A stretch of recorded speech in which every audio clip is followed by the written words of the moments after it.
मेरे प्रिय आत्ममित्र, आज बैच 8 का दूसरा दिन है और आज का विषय है स्वधर्म का पालन। धर्म और कर्म दोनों साथ साथ चलता है। जब हम अपने धर्म का पालन नहीं करते तो दूसरा जन्म लेना पड़ेगा, तथा जब हम अपने कर्म का भी समुचित ढंग से पालन नहीं करते हैं तो भी दूसरा जन्म लेना पड़ेगा। दोनों शब्द जुड़े हुए हैं।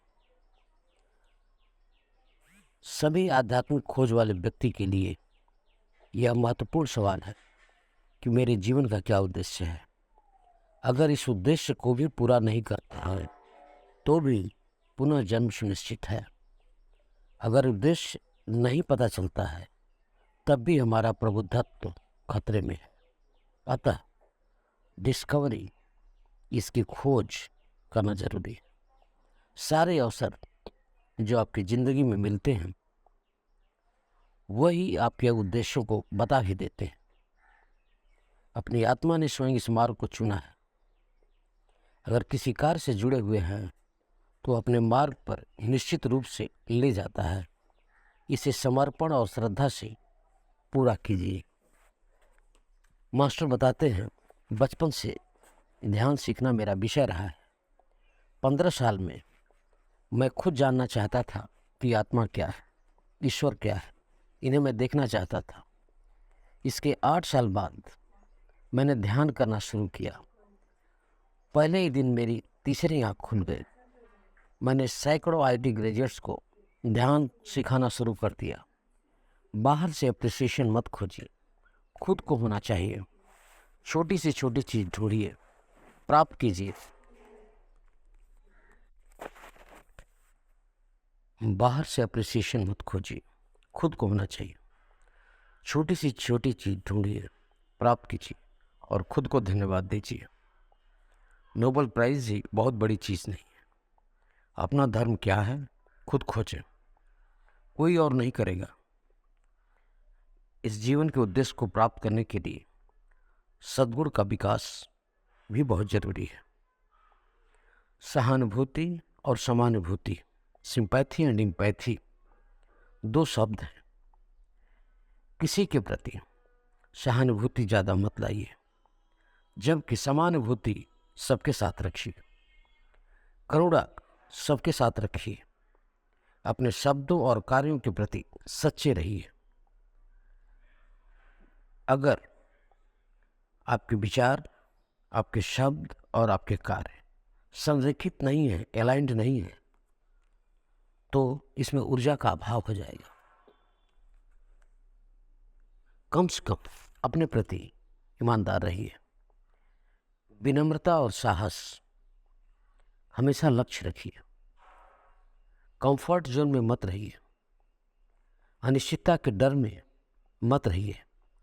इस डर में प्रवेश करिए। साहस बढ़ाइए। किसी का इंतजार मत करिए। दूसरों की सेवा, अनजाने की सेवा, बिना किसी लाभ के। संभाव, अगर दूसरे के प्रति दया भाव वाले हैं या सहानुभूति बहुत रखते हैं तो उसके कर्मों की फोटोकॉपी अपने ऊपर लाते हैं। जबकि समानुभाव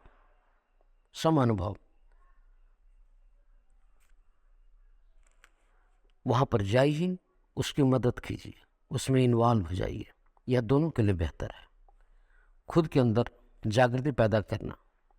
हर सेशन के बाद मैं खुद देखना चाहता हूँ कि क्या मैंने इसमें कोई सुधार लाया, ताकि मेरी आत्मा ने कुछ सीखा। सचेतन मस्तिष्क से निरीक्षण कीजिए।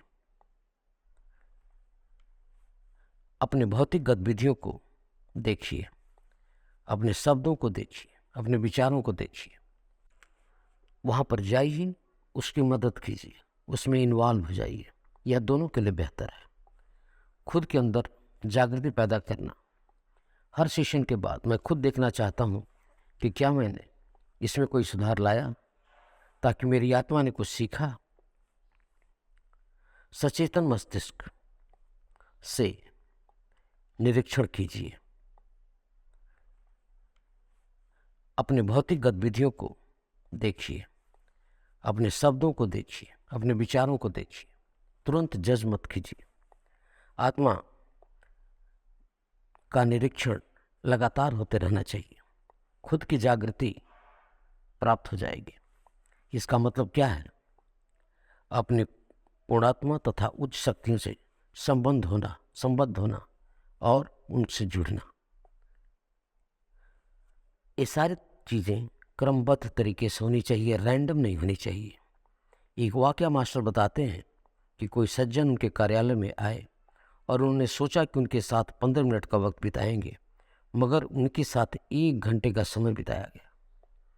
उन्होंने अपने सारे दर्द बताए, तो मैंने उनको बताया कि इसका हल यह सहानुभूति नहीं है, समानुभूति है। वह PLR सेशन में गए थे, उनकी उम्र 38 साल थी। रिग्रेशन में उनकी आत्मा को बाहर निकाल दिया गया। उनको बताया गया एक और आत्मा आपके अंदर बैठी है। उनको इस बात पर विश्वास नहीं हो पा रहा था, लेकिन जब वो आत्मा बाहर निकली तब उन्होंने देखा। जब वो आत्मा बाहर निकली तो उसने इस बात के लिए उस व्यक्ति को धन्यवाद दिया कि आपने अपने शरीर को 30 साल तक के लिए मुझको समर्पित किया था। यह आत्मा नहीं थी मास्टर्स, यह ईथरमय शरीर थी। और वो दूसरा अनुभव बता रहे हैं, वहीं सड़क पर कहीं खड़े थे, अचानक उन्हें डर महसूस हुआ और उन्होंने महसूस किया कि कोई चीज़ उनके अंदर प्रवेश कर रही है। उस क्षण से उन्होंने महसूस किया कि उन्हें नॉनवेज खाना चाहिए। बिरयानी खाना शुरू किया और संतुष्ट हुए। कई सालों तक यह चलता रहा।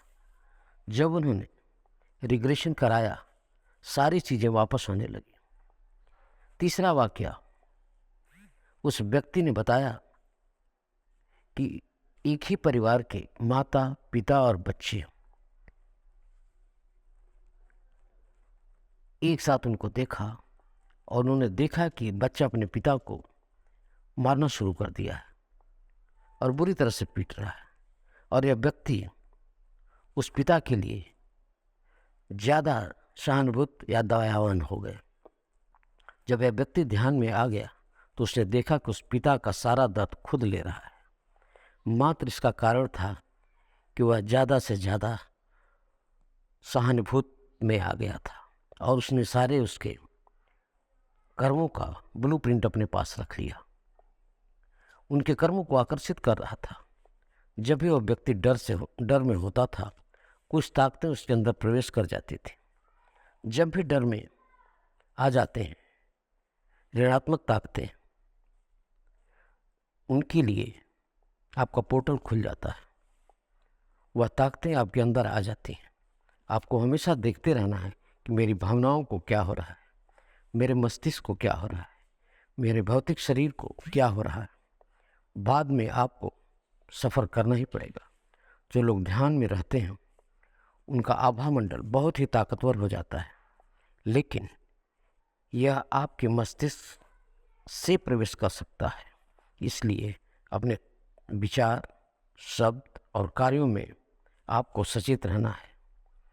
लोगों को सुनिए, उनके आध्यात्मिक अनुभवों को सुनिए। मास्टर, यही आज का विषय है, स्वधर्म का पालन। धन्यवाद।